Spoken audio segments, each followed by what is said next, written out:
भोले बाबा पार्वती मैया की जय। राधे राधे एवरीवन। आज की इस वीडियो में हम बात करेंगे गणगौर व्रत यानी सौभाग्य तृतीया के बारे में। यह व्रत चैत्र शुक्ल तृतीया को मनाया जाता है। इसी दिन सधवा स्त्रियां व्रत रखती हैं। कहा जाता है कि इसी दिन भगवान शंकर ने अपनी अर्धांगिनी पार्वती जी को तथा पार्वती जी ने तमाम स्त्रियों को सौभाग्य का वर दिया था। पूजन के समय रेणुका की गौर बना करके उस पर चूड़ी, महावर, सिंदूर चढ़ाने का विशेष फल पुण्य मिलता है। चंदन, अक्षत, धूप, दीप नैवेद्य से पूजन करके सुहाग सामग्री चढ़ाकर तथा भोग लगाने का नियम है। यह व्रत रखने वाली स्त्रियों को गौर पर चढ़े सिंदूर को अपनी मांग में लगाना चाहिए। अब चलिए सौभाग्य तृतीया यानी गणगौर व्रत की कथा सुनते हैं। एक समय की बात है, भगवान शिव और माता पार्वती पृथ्वी पर भ्रमण करने के लिए निकलते हैं। शिव जी ने पार्वती जी से पूछा कि आप 12 महीने के रास्ते से चलोगी या 6 महीने के रास्ते से। तो पार्वती जी बोली, मैं 12 महीने के रास्ते से चलूंगी। तब शिव जी ने पार्वती जी से कहा कि संसार के लोगों के दुखों को देखकर आप कोई हट नहीं करोगी। पार्वती जी मान गई। अब शिव जी पार्वती जी को लेकर चलते हैं तो रास्ते में देखते हैं एक घोड़ी कष्ट सह रही थी। उसके बच्चा होने वाला था। वह दर्द में थी और उसकी पीड़ा देखकर पार्वती जी ने पूछा, यह घोड़ी क्यों कष्ट सह रही है? तो शिव जी कहते हैं कि माँ बनने वाली है। तब पार्वती जी बोली कि माँ बनने में इतना कष्ट है तो मेरे तो गांठे लगा दो। तो शिव जी कहते हैं अभी आगे चलो। तभी रास्ते में एक राजा का राज्य आता है। वहां दूर दूर तक शांति और उदासी फैली हुई है। वह उदासी देखकर पार्वती जी पूछती हैं कि यह सब उदास और शांत क्यों है? तब गांव के लोग कहते हैं, हमारे नगर की रानी माँ बनने वाली है और वह कष्ट में है, इसलिए हमारे गांव में उदासी छाई है। तब पार्वती जी फिर शिव जी से कहती हैं कि अगर माँ बनने में इतना कष्ट है तो आप मेरे गांठे लगा दो। वह शिव जी के पीछे ही पड़ जाती है, पर शिव जी उन्हें यह कहकर आगे बढ़ जाते हैं कि यदि एक बार गांठ लग गई तो दोबारा खुल नहीं सकती। अब जब वह आगे बढ़ते हैं तो देखते हैं कि रास्ते में एक गाय कष्ट सह रही थी। उसकी पीड़ा देखकर पार्वती जी फिर बोली कि माँ बनने में इतना कष्ट है तो आप मेरे गांठे लगा दो। पार्वती जी हट करने लगी तो शिव जी ने पार्वती जी के गांठ लगा दी।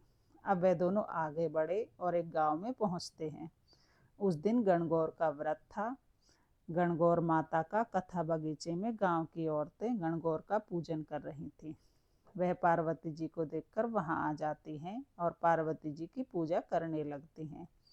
इस पर खुश होकर पार्वती जी उनको सारा सुहाग बांट देती हैं।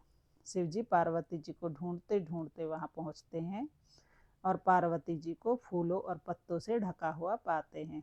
शिव जी पार्वती जी को वहां से निकाल ही रहे होते हैं कि इतने में कुछ ही देर में वहां ब्राह्मण बनियों की औरतें आ जाती हैं, जो पकवान बनाकर 16 श्रृंगार करने के बाद पूजा करने आती हैं, जिनके कारण उन्हें पूजा करने में दोपहर हो जाती है। अब पार्वती जी को देखकर वह उनकी पूजा करने लगते हैं।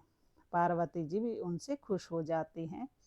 परंतु जब सुहाग देने की बारी आती है तो शिव जी पार्वती से पूछते हैं, अब आप इन्हें सुहाग कैसे बांटेंगी? आप तो पहले ही सारा सुहाग बांट चुके हैं। तब पार्वती जी अपनी छोटी उंगली से मेहंदी, मांग से सिंदूर और आंखों के कोरों से काजल निकालकर उसे एक कलसे के जल में घोलकर उन सभी औरतों पर छींटे मारती हैं और इस तरह सभी को सुहाग देकर वे आगे बढ़ते हैं। इस प्रकार चलते चलते दोनों पार्वती जी के पीहर पहुंचते हैं। वहां सब खूब उनकी आवभगत करते हैं, खूब पकवान बनाए जाते हैं, पर शिव जी जो भी खाना बना होता है सब खा जाते हैं। अब पार्वती जी क्या खाए, तो वह बथुए की साग खाकर पानी पीकर सो जाती है।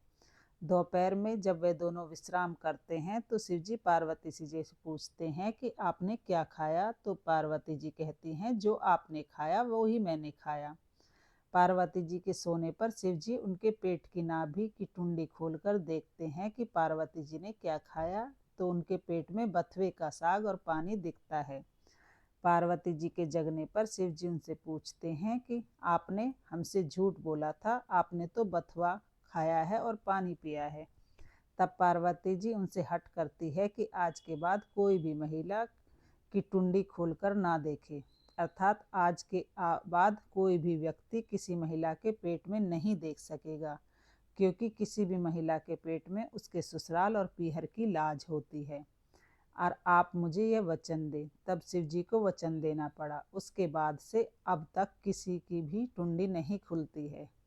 अब वे दोनों वापस कैलाश पर्वत की ओर निकलते हैं और रास्ते में गाय अपने बछड़े को चाटती हुई मिलती है और खूब खुश दिखाई देती है। यह देखकर पार्वती जी शिव जी से अपनी गांठ खोलने के लिए कहती हैं। तो शिव जी कहते हैं, मैंने आपको पहले ही कहा था कि गांठ मत लगवाओ, लेकिन आपने तो जिद पकड़ ली थी। अब वे दोनों आगे बढ़ते हैं तो राजा के गांव में खूब ढोल नगाड़े बज रहे होते हैं, मिठाइयाँ बांटी जा रही होती हैं, खूब नाच गाना होता है और खूब खुशियाँ मना रहे होते हैं। पार्वती जी लोगों से पूछती है, तो यहाँ क्या हुआ? तो सब बताते हैं, नगर की रानी को बेटा होने की खुशी में जश्न मनाया जा रहा है। इसी तरह वे आगे चलते हैं तो वह घोड़ी भी अपने बच्चे के साथ खूब खुश दिखाई देती है। यह देखकर पार्वती जी फिर शिव जी से गांठ खोलने की जिद करने लगती हैं।